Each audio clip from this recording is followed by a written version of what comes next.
जैसे ही शेर मरता है, गाय शेर के बच्चे को उदास देखती है तो उसके दिल में उसके लिए प्यार आ जाता है। वो बच्चे को अपने साथ ले जाती है और हमेशा अपने साथ रखती है। एक दिन जब वो उसे दूध पिला रही होती है तो एक सांप आकर उसको बोलता है, जिसे तुम अपना बेटा समझकर दूध पिला रही हो, वो एक दिन बड़ा होकर तुम्हें ही खा जाएगा, तुम बहुत पछताओगी। गाय मुस्कुराकर कहती है कि अगर प्यार से पाला हुआ शेर भी मुझे नुकसान दे तो ये मेरी किस्मत होगी, मैं अपने प्यार में कमी नहीं करूंगी। वक्त गुजरता है और शेर बड़ा हो जाता है, लेकिन वो मांस नहीं खाता।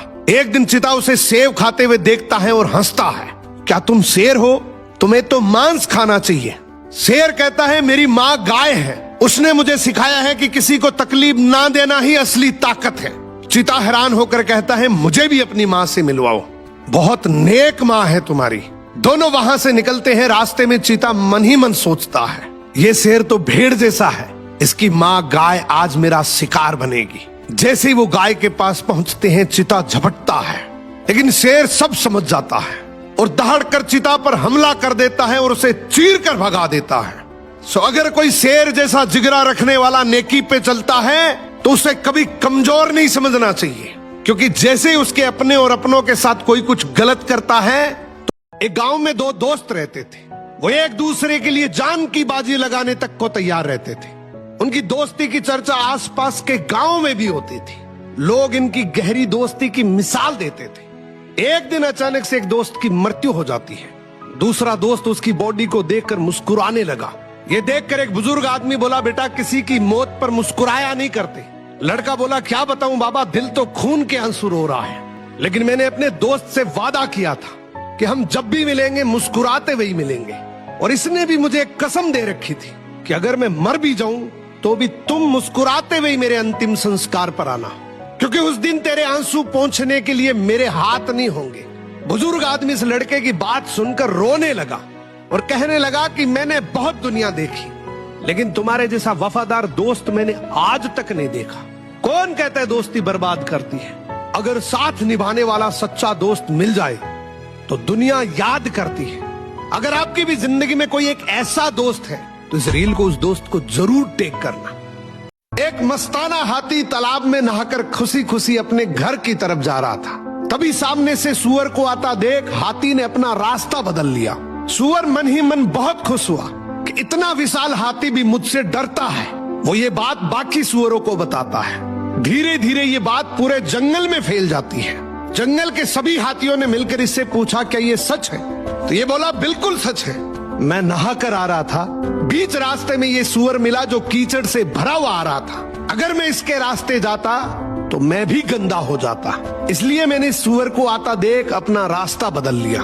इसी प्रकार से हमारी लाइफ में भी नेगेटिव लोगों की कमी नहीं है, लेकिन ये पूरी तरह से हमारे ऊपर निर्भर करता है कि हम उसे अटेंशन देते हैं या इग्नोर करके आगे बढ़ते हैं। जिस प्रकार से एक नेगेटिव विचार आपका पूरा दिन बिगाड़ सकता है, उसी प्रकार से एक पॉजिटिव विचार हमारा पूरा दिन अच्छा बना देता है। उसमें मछलियां नहीं रहती, लेकिन जो पानी गंदा होता है उसमें आपको ढेर सारी मछलियां मिल जाएगी।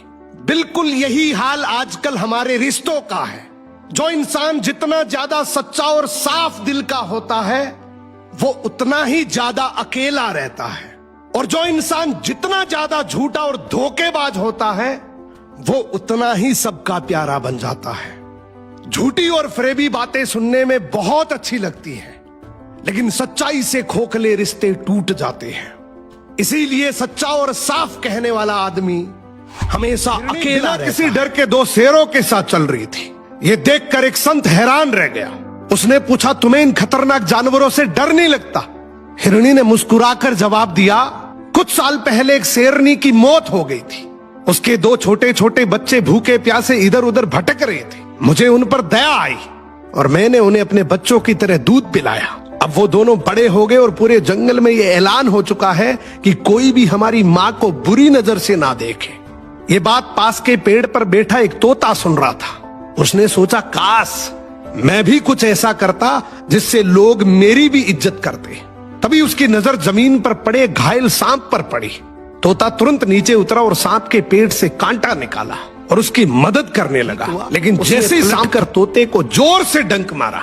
संत ने घायल तोते को देखा और पूछा, तुमने अपने साथ ये क्या कर लिया? तोता बोला, मैं हिरणी की अच्छाई से प्रेरित होकर सांप की मदद करने गया था, लेकिन उसने पलटकर मुझे ही डंक मार दिया। ऐसा क्यों?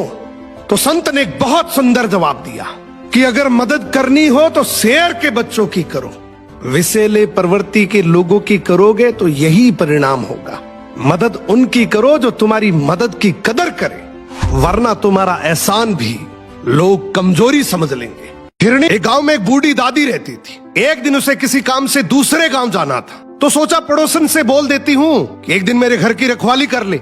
दादी पड़ोसन के पास गई और बोली, मैं किसी काम से बाहर जा रही हूँ, क्या तू एक दिन मेरे घर की रखवाली कर लेगी? पड़ोसन ने तुरंत हाँ कर दी, बोली, हाँ माँ जी, आप आराम से जाओ, घर की चिंता मत करो। दादी के जाने के बाद ये औरत घर की देखरेख करने आई तो उस घर के एक रूम में बहुत सारी अनाज की बोरियां पड़ी थी। बहुत सारी बोरियां देखकर औरत की नीयत खराब हो गई कि इतनी सारी बोरियां हैं और बूढ़ी को क्या ही पता लगेगा, एक बोरी मैं ले जाती हूं।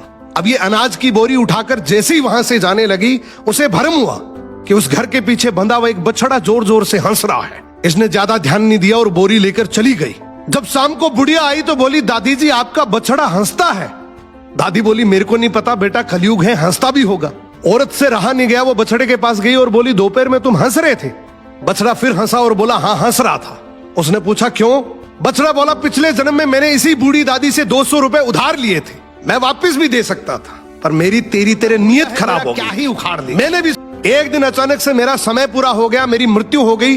जब भगवान के घर गया तो भगवान ने कहा कि तुम्हारा 200 रुपए का कर्जा बाकी है, तुम दे भी सकते थे फिर भी नहीं दिए, तुम्हारा मोक्ष नहीं होगा। और भगवान ने मुझे गाय का बछड़ा बनाकर इसके घर में पैदा किया। अब सोचो मैं कब बड़ा होऊंगा, कब इसके काम आऊंगा, कब इसके 200 रुपए चुकेंगे और मुझे मोक्ष मिलेगी। तूने तो पगली इसको कमजोर समझ के इसकी पीठ पीछे से विश्वासघात किया है। अब तू खुद ही सोच ले तुझे क्या बन के पैसे चुकाने पड़ेंगे। औरत को सब कुछ समझ आ गया और उसको अपनी गलती का एहसास हो गया। वो भागकर बूढ़ी दादी के पैरों में गिर गई और सारी बात बताई और बोली, दादी जी, मेरे से गलती हो गई, मुझे माफ कर दो। दादी ने भी बड़ा दिल करके बोला, बेटा, सुबह का भूला शाम को घर आ जाए तो वो भूला हुआ नहीं है, कोई बात नहीं, तेरे से ये गलती हो गई। सबसे अच्छी बात है कि तूने अपनी गलती को खुद ही मान लिया। तेरे से जैसे धीरे धीरे बने तो इस अनाज की बोरी के पैसे दे देना। दोस्तों, ये कहानी भले ही काल्पनिक हो, लेकिन एक बात बिल्कुल सच है, अगर तुमने किसी का हक खाया है तो इस जन्म में नहीं तो अगले जन्म में भी चुकाना पड़ेगा।